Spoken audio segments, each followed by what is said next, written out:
काव्य संगम चैनल के समस्त मित्रों को जय जय श्री राधे, जय जय श्री कृष्णा।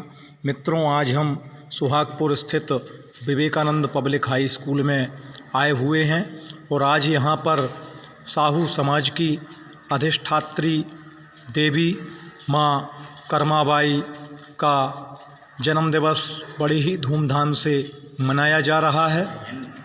आप देख रहे हैं माँ कर्मा भगवान जगन्नाथ जी को खिचड़ी खिला रही हैं और अब से कुछ ही समय पश्चात स्थान काली मंदिर से एक विशाल शोभा यात्रा का शुभारंभ होगा जो कि विवेकानंद पब्लिक हाई स्कूल पहुंचेगी। मित्रों, हम आपको बता दें, ये वही कर्मा माँ हैं जिनके हाथों से स्वयं भगवान जगन्नाथ जी आकर के खिचड़ी का प्रसाद पाया करते थे। आपको बता दें कि जितनी जानकारी हमें पता है माँ कर्मा के बारे में, कर्माबाई का जन्म झांसी में आज से 1000 वर्ष पूर्व हुआ था और इनके पिता के यहाँ जब साहिजी कहते थे इनके पिता को, तो उनके यहाँ जब इनका जन्म हुआ तो इनके पिता ने बहुत ही खुशी मनाई और कहा कि ईश्वर ने हमें एक लक्ष्मी रूपी एक बेटी दे दी। और जब इनकी आयु विवाह के योग्य हो गई तो इनका विवाह कर दिया गया। कर्मा माँ तो बचपन से ही भगवान श्री कृष्ण की भक्त थीं, पर इनके जो पति देवता इनको मिले वो भगवान के भक्त नहीं थे। तो कर्मा माता प्रतिदिन भगवान से यही कहती थीं कि भगवान मेरे पति को भी अपना भक्त बना लो। कुछ समय बीत गया, इनके पति देवता भी भगवान के भक्त हुए और इनकी 2 संतानें हुईं, इनके 2 पुत्र हुए। एक समय क्या हुआ कि नरवर नरेश का एक हाथी जो था वह कुष्ठ रोग से पीड़ित हो गया। तो किसी ने राजा को सलाह दे दी कि यदि हाथी को तेल से भरे कुंड में प्रवेश कराया जाए तो इस हाथी का असाध्य रोग ठीक हो जाएगा। तो वहाँ पर कुंड में तेल डाला गया, लेकिन वह कुंड जो था वह नहीं भरा पाया। तो कुछ लोगों ने सलाह दी कि यदि कर्माबाई आकर के ये कह दे कि ये कुंड तेल से भरा जाए तो ये कुंड तेल से भरा जाएगा। तो वहाँ पर कर्मा माता को बुलवाया। कर्मा माता ने भगवान से प्रार्थना की कि हे प्रभु, इस कुंड को तेल से भर दो। और जैसे ही कर्मा माता ने कहा तो वह कुंड तेल से भरा गया और उस कुंड में हाथी ने जब स्नान किया तो वह हाथी रोग से मुक्त हो गया। तो ऐसी कर्मा माता थीं। अब आगे चलकर कर्मा माता ने सोचा कि अब हमें यहाँ नहीं रहेंगे। इनके पति से कहा इन्होंने कि स्वामी, अब हम यहाँ नहीं रहेंगे क्योंकि यहाँ पर हमारी भक्ति की परीक्षा होने लगी। और कुछ समय बाद इनके पति की भी मृत्यु हो गई। अब कर्माबाई बिल्कुल अकेली हो गई और ये भगवान का फिर भी भजन पूजन करती रहीं। एक बार भगवान जगन्नाथ जी के बारे में सोचते सोचते इनकी नींद लग गई और जब ये नींद से सुबह जागी तो इन्होंने देखा कि ये जगन्नाथपुरी में थी।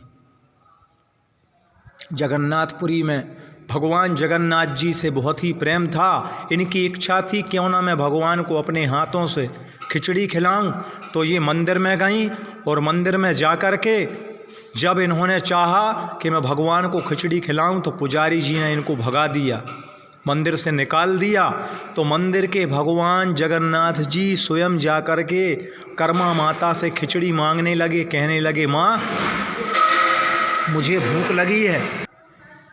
तो भक्तों, कर्मा माता ने तुरंत ही भगवान को खिचड़ी बना करके भोग लगाया और भगवान ने खिचड़ी खाई।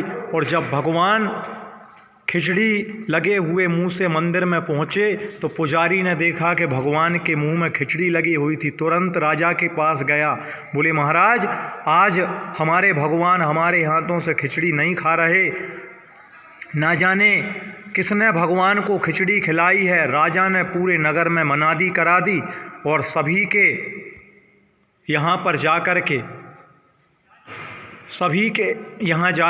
सभी के बर्तनों को चेक किया गया। यहाँ पर कर्माबाई के बर्तनों को भी जाकर भी देखा तो कर्माबाई के बर्तन में खिचड़ी बनी हुई थी। वो कर्माबाई को डांटने लगे तो कर्माबाई ने कहा कि महाराज, मैं भगवान को, मैं कौन होती हूँ भगवान को खिचड़ी खिलाने वाली? तुम्हारे मंदिर के भगवान तो स्वयं मेरे पास आकर के खिचड़ी खाते हैं। जब पुजारी जी ने, उनको लगा कि ये झूठ बोल रही है, तो दूसरे दिन सुबह पुजारी जी कर्मा जी के घर जो था वहाँ पर एक खिड़की थी, उस खिड़की में से छुप करके देखा तो कर्मा बाई किसी को खिचड़ी खिला रही थी, लेकिन किसको खिला रही थी वो दिख नहीं रही थी।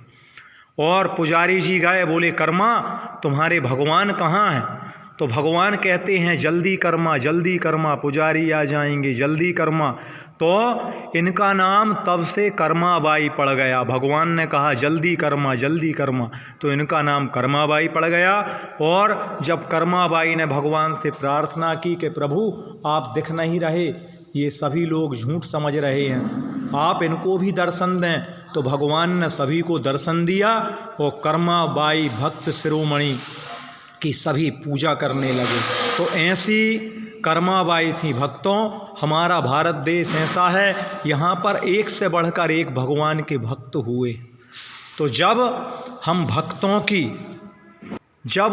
इन भक्तों का आदर करेंगे, इनका सम्मान करेंगे, इनकी जयंती मनाएंगे, तो भक्तों के साथ में भगवान की भी अवतरण दिवस, प्रकट दिवस हम मनाते हैं, तो हमारे अंदर भागवत भाव आता है, सभी के प्रति अच्छा भाव आता है। तो ऐसे भक्तों की भी हमें जयंती मनाना चाहिए। तो ऐसी भक्त शिरोमणि कर्मा माँ, जो कि साहू समाज की आदर्श देवी हैं, अधिष्ठात्री देवी हैं। देखिए कितनी सुंदर छवि आप भक्त और भगवान की देख रहे हैं, बहुत ही अच्छी छवि है। मित्रों, यदि आपको हमारा वीडियो पसंद आया हो तो अधिक से अधिक हमारे वीडियो को लाइक करें, शेयर करें, हमारे चैनल को सब्सक्राइब करें, ताकि आपको आने वाली हमारी सारी वीडियो प्राप्त हो सकें। बोलिए जगन्नाथ भगवान की जय, भक्त शिरोमणि कर्मा बाई की जय। हर हर नर्मदे।